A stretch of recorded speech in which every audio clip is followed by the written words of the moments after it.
Isang masayang araw mga kakali. So for today's video, share na lang muna tayo. Pag-uusapang gulong tayo ngayon mga kakali. So, kung sa iba nga mga kakali ang gulong ay patapon na, pero dito kay Kuya JC Castro ay hindi. Sapagkat dito rini-recycle at ginagawa pa uling mga rubber bushing, engine support. So lahat ng mga pwede pang magawa at magamit. So yan nga yung magiging content natin for today. So kung nakikita nyo naman siguro ito mga kakalye, no? So kung mabibili natin ito dun sa mga motor shop, medyo may kamahalan. Pero pag sinadya mo mismo dito yan, no, sa mismong pagawaan ni Kuya JC Castro, mas mapapamura ka at maififit mo pa mismo dun sa sasakyan mo, mapamotor, mapakotse. So maraming nagagawa itong mga gulong na to mga kakalye. Kaya kung may gulong kayong malalaki sa bahay, huwag nyong sasayangin. At binibili yan ni Kuya JC. So yan, yung mga engine support, pangilalim, rubber damper, center bearing. Kaya hindi na natin patatagalin mga kakalye. Tara, silipin natin. Kalye mo tubig talaga namang napakaswab. At dito nga mga kakalye sa San Carlos, Pangasinan ay merong lugar kung saan makapagpagawa ka ng mga kakailanganin mo dun sa mismong motor mo, sa Jane mo. So sa kanto na to, papunta sa daan na yan, dun kami sa Mamarlao pupunta sa Purok 3 ng San Carlos para i-content, no? Para maipaalam sa karamihan na merong gumagawa ng mga rubber bushing na kakailanganin mo mismo pagka nagka-problema at nagka-aberya ang sasakyan mo. So tara, madali lang namang hanapin to mga kakalye. Along the highway lang naman at bumungad sa'yo dito sa pinakalabas yung logo. Ayan na. So, JC Rubber Bushing. Nabanti ka lang ng konti at may maliit na iskinita. Pasukin mo lang ito at makikita mo na dyan sa pinakadulo. Dyan na mismo nakalocate ang pwesto ni Kuya JC na nag-made to order ng mga kakailanganin mo.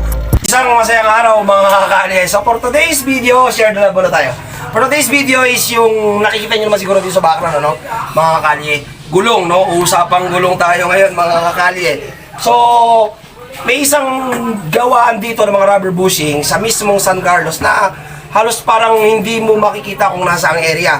So yan, gaya ng mga ganito, no?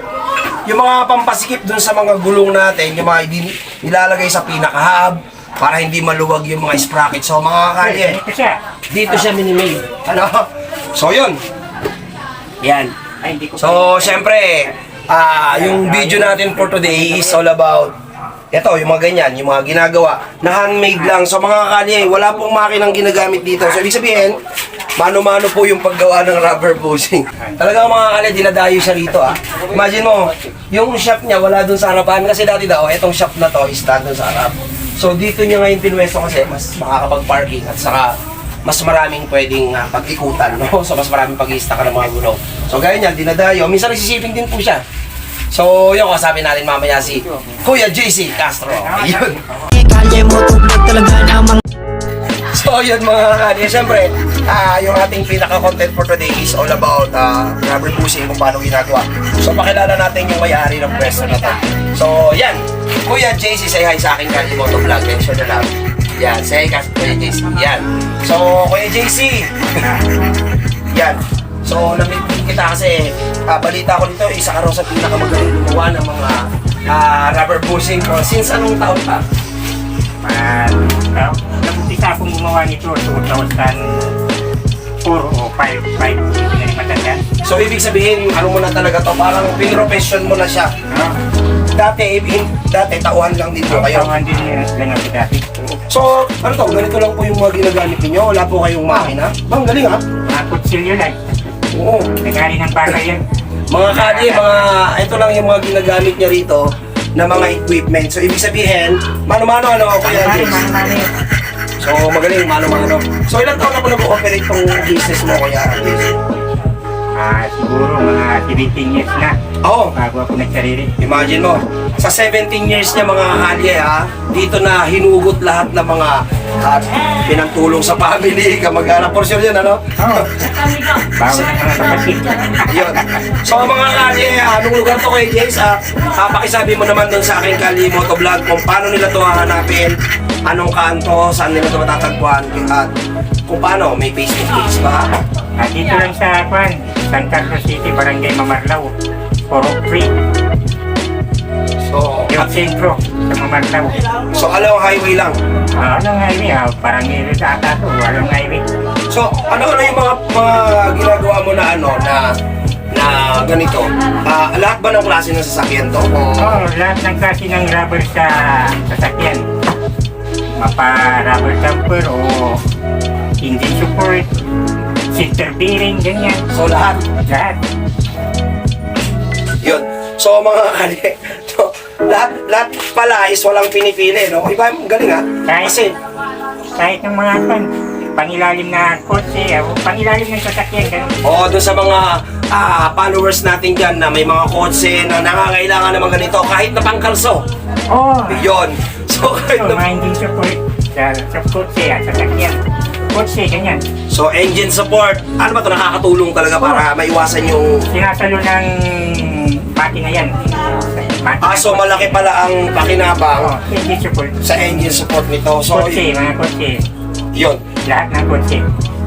So, pagka halimbawa po bang magpapagawa sila, ano yun, sasadyain kayo o tatawag muna or magiging muna sa page? Maganda sa tawag ay sasadyain.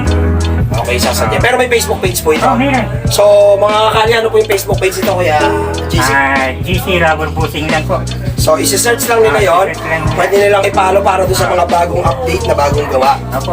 Okay, so kaya tayo sumadya ngayon din, no? Sige. Mas latest yung GC Castro, yung Facebook ko mismo. Okay, yung direct sa Facebook niya. Okay, so mga kakali, kaya tayo nandito ngayon kasi yung aking SK na service natin, no? So, papagawa natin yung kanyang pinaka-rubber bushing sa likod ng gulong ko para maiwasan na rin yung ano. So, tara, silipin na natin yun. Maraming salamat, Kuya Jace, no? Isang masayang araw sa'yo and share the love tayo. Share the love, Kuya Jace. Ito. Yeah! So, ako na rin yung mekaniko. Tinulungan ko na si Kuya Jace, kaya bawas na yung talent pin nito. Joke lang. So, alisin namin ito ngayon. Ito yung rubber damper. Yan. Gamitin na lang.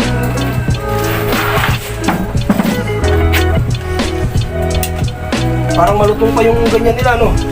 Oo. Yung importante dito butas. Yung sukat. Yung butas. Okay. Walang problema sa yung butas lang talaga. Tingnan mo, nakita niya lang, alam niya na kaagad.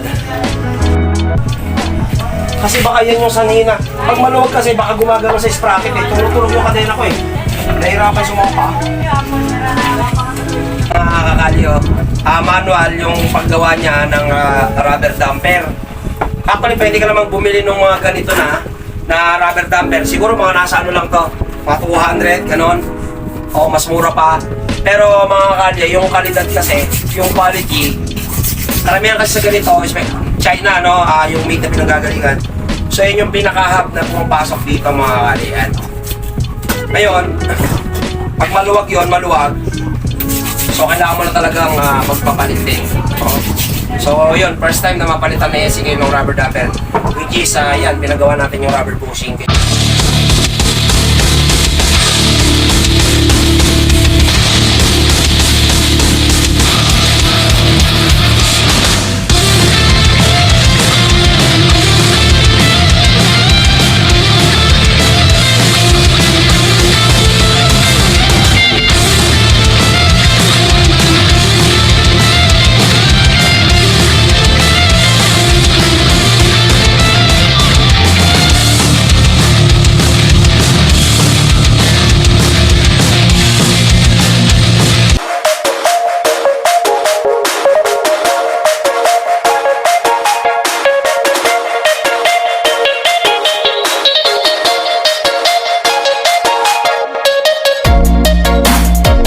Kalye mo tublog talaga namang napakaswabe. Para bumiyahe at damahin simoy ng